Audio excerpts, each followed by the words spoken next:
this is not gonna stay. If that camera falls, you better catch it. You understand? You're safe with me. Hi there, good morning. Hey, good morning. What do you want, a bagel? Honey cruller? Honey cruller. Jalapeno? Okay, you're funny. Thank you. Should probably get a bagel that's not stinky. Or cheese isn't stinky. Okay, can you pay for my bagel? Sure. The lady at Tim Hortons said, good morning. I said, good morning. It's like 5 o'clock. I said, what kind of bagels do you have? She said, I have honey cruller. I'm like, honey cruller bagel? Yeah. How very funny is it? I'm gonna tell them about your date. No, I don't. What if you kiss him? No. Like, straight up no? No. Like, you won't kiss him? What if he's hot and you're dying to kiss him? I'm going on a date too. Look at us just dating. I don't know where these people are coming from. Okay, I've said something that has upset her. You have just triggered me. Okay, so we're listening to this song and it's off of an album. Actually, I'll tell you, it's, you know, Black's album. It's one of him on the front where he's holding the baby. Yeah, he looks so sexy. And like, I was just saying, I was like, this album can never be changed for me. Like, it came out at like a pit of my life. Like, it's not good vibes listening to that album, even though I love it. And she says, you need to rewrite your narrative. Here's the question. This is the proposal. Songs that remind you of a shitty time. Can you ever change your mind about them? Can you ever rewrite your narrative? Can you change it around and make it a good song, like good vibes? So what's the step, the first step to rewriting your narrative? You have to just think of all of the bad things that have happened to you as just funny. Okay. Yeah, sometimes I think about things in my life that have like occurred and I just laugh. Yeah, I think I should tell this story about when I got robbed, because that was funny. Honestly, now it's funny. So you're saying that you can laugh about being robbed now? Yes, I can, easily. Easily, she says. It's honestly a joke. It's just a joke that it happened and that I was ever so upset, you know? It's just, yeah, it's just in the past and it's funny. And now, if there's ever a song that reminded you of that ex-boyfriend, it's just funny. It's like, nothing reminds me of him because you literally listen to like Hillsong. what is Hillsong? It's like Christian music. Oh. Okay. It's like fine, but it's not my journey, you know? I mean, I could have told you you're gonna get robbed. I shouldn't have gotten robbed. He was like a godly man and he is the worst guy I've ever dated. Isn't that funny?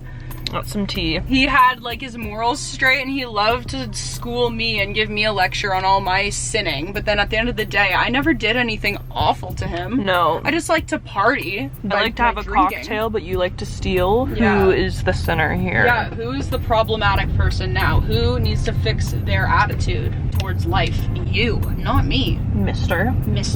If you have a song that you like cannot listen to now because of sadness or something, let me know what it is, because I think it's interesting to hear like what people might find like triggering or something, you know? Taylor Swift. What's your song that you can't listen to? Seriously? No, not Taylor Swift. Every time that he thought I was being mean, he would play Mean by Taylor Swift like super loud in his car, and it's just kind of like funny.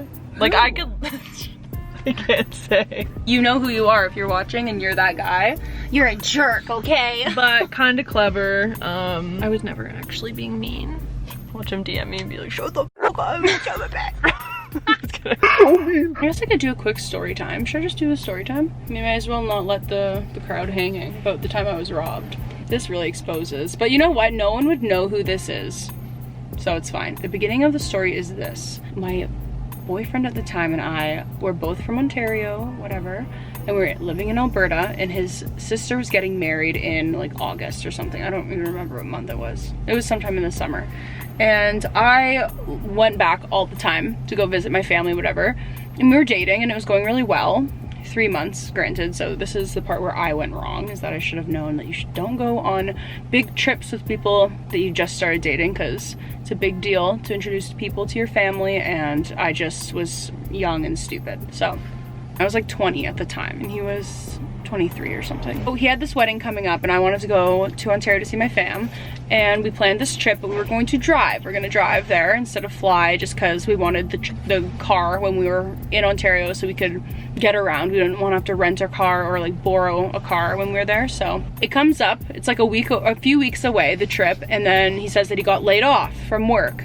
And I felt really bad for him because everyone got laid off. It was like 2016 or something, and Alberta was in a bad place, so he lost his job. and he had this wedding to go to, and I felt really bad for him, and I cared about him, so I was like, okay, like I'll foot the bill, whatever, let's go, on my wallet. So we went, and it was pretty expensive, like gas there, gas going there, and then also the gas coming back from our trip. And then also when we were there, I put us up in like a hotel like twice, so I ended up spending, I remember, like probably $1,500 on our trip, maybe even like closer to 2,000 with like food and stuff. I'm not even like considering food. Like this guy was fucking penniless, but I never was given a reason not to trust him, so I just did. We got back or whatever to Alberta, and it was fine, and he started working again for a different company, and he started saving money. And I never really like mentioned it that he like owed me money, because he said that he would split the fare with me, like the trip. He said, whatever you spend on the trip, like I'll split it with you, whatever. And like, you know, I was happy to help him out at the time, but then afterwards, when I realized that he like wasn't really making the effort to pay me back, I started to get like anxious, and like I never really brought it up with him because I didn't want to make him feel like a loser and like whatever, even though he was a loser for not paying anything at all. Like he didn't even split it with me. God, what a cringer. Yeah, cringy as fuck. But I was just, you know, naive, and I liked him, so I just went along with it. She was blinded by the cringe. Blinded. That happens to me sometimes. It gets closer to Christmas now, and we're having issues, and it's kind of getting rocky, and I, for some reason, just loved his ass. Like looking back, I'm like, what the fuck did I like see? But anyway, besides the point, I really liked him, and then he changed his mind about me and wanted to break up. So he broke up with me, and I was like, okay. Like I was upset about it, for one. I was like hurt. But then I was like, what about the trip? Like in the back of my mind, I was like, I've been thinking about this for months. Like, are you going to pay me back? And it went on for a while. It's not like we got back from the trip and then he broke up with me right away. It was like months of us like still dating, and then he broke up with me around Christmas time, and then yeah, he just like never paid me back. And I left him a note, like I gave him all of his things back, and I left him a note saying like, I want you to pay me back for at least like half. I said we agreed to half, but I'll settle for like 500 bucks even. I said in the letter, I was like, I need this for school. Like I'm starting, like I paid up out of my school fund for this trip for us, and like I would like you to pay me back. And he just never did, and I never heard from him again. He never paid me back. Yeah, I think what happened was he believes that I cheated on him, and I never did. Like I've never cheated on anybody that I've been dating. So he somehow got in his head. I think he just like says that so he doesn't have to pay me back. Like I think it's an excuse, but honestly, even if I had cheated on him, you still owe someone money, you know? Yeah. Like even if you got your feelings hurt and you feel like you don't owe me, you still do. Like that's just like being a decent person. So if you're watching, I never cheated, and fucking send me some money. Because seriously, it's ridiculous. That's actually really funny to talk about. I haven't talked about that in a while, but yeah. How do you feel? Do you feel like you've gotten something off your chest? No. Oh. Like he still stole from me, like like I don't really care. At the time it really bugged me because he not only broke up with me, but then he also ripped me off, so I just was feeling extra played. I was like, seriously? Like yeah, it's a doozy. That's a doozy. That's a brutal. That's a fucking bad breakup, honestly. Then he started seeing someone who I know. You just want to tell them he's a fucking thief, he's a liar, or like he's not honest, or you know, when someone does you dirty, you want the next person to know, but there's no point. So they'll figure it out in their own time, and they won't believe you anyway if you tell them. So yeah, I think we are gonna go have a drink, right? Calm the nerves. Calm the nerves, and maybe we'll pick this up somewhere else. Maybe you can interview your suitor. I think that's a bit much.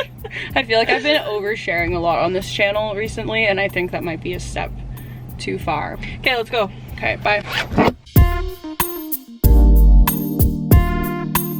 We made it to our place. Yeah, this is our new favorite bar, I think. What's it called? We can't tell people our secret location. We just ran into someone that we haven't seen in a while. Haha. Cool. Okay, bye. Okay. Like, how much uglier do I look now And when I last checked in, hi. Hey vlog. It's currently 3 a.m. Look like a ghost. You want to get up close and personal with this? Here's the thing. Sophia wouldn't let me go home without packing her a monopolized meal deal. This is what she's looking for. Little donuts. She's gonna call her boyfriend Little Donuts. Call my baby Little Donuts. Sophia has this group that she hangs out with like every Friday, and they go to McDonald's for their lunch. And they play the Monopoly game. I wish that were true, honestly. Your boyfriend, Lil Donuts, is around in town. Yeah, that's everything. Thank you. And it's your man again. Here he is. Oh, Lil. why you're saying that? Yes, this is why I'm saying Lil Donuts. I have this big van, right? And like every time I get in this car, I check in the back to see if there's someone just laying down. Like ready to go for a ride. Like, let's go. First thing that I check when I get in here is to see if there's like some freak laying down in the back. Waiting for their chauffeur to show up and drive them home. Driver! Anything to add at this hour?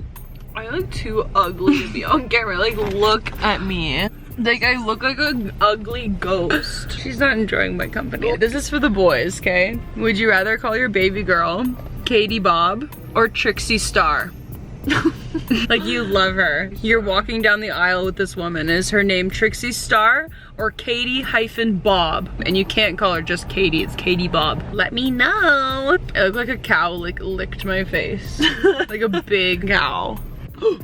Don't put it in park. No, it's in drive, but I let go of the gas and it started rolling backwards. That cab behind us pushed us. He hit us? I think he pushed us. Should I get out of the car with this camera and say, excuse me? You need to wait your turn, mister. We're all in line for McNuggets. For a McNugget. For my little donuts. Little no nut. Your man is nicknamed No Nuts. Your man is called No Nut. He doesn't nut. He's just high strung constantly. He's just pent up and angry all the time. So they call him No Nut. If your boyfriend is constantly cranky, nickname him No Nut. As per Sophia. You gonna pay for that? Do you have any money? I literally don't have any money. I'm in overdraft. They're really pushing these little donuts, y'all. McDonald's for them little donuts. You go to the window, you say, hey, I'd like to order some of your donuts. They say, are they the little donuts? Reach into my Louis Vuitton and pay for it. She's carrying a Louis Vuitton, but she's in overdraft. Oh my god. You just dropped a whole Pepsi on the ground right at my feet. Awful vlogs by Reenie and Rove. I just wanted to film a quick outro to yesterday's video. All that was really was just me and Sophia just like ripping around, having some McDonald's late night. We went and had our own plans. So then after we were done our plans, we wanted to go home. So we met up. We were being silly, so I just want to sign off here. I can tell that people really like the videos with me and Sophia in them, so I'm going to kind of get her to be in more of my videos. It can be tough sometimes just because I'm by myself a lot of the time and it's easier for me just to film by myself, but that's okay. I'll give the people what they want, so I feel like she brings out the best in me. So anyway, thanks for watching. Please like, please subscribe, and I'll see you in the next video. Bye!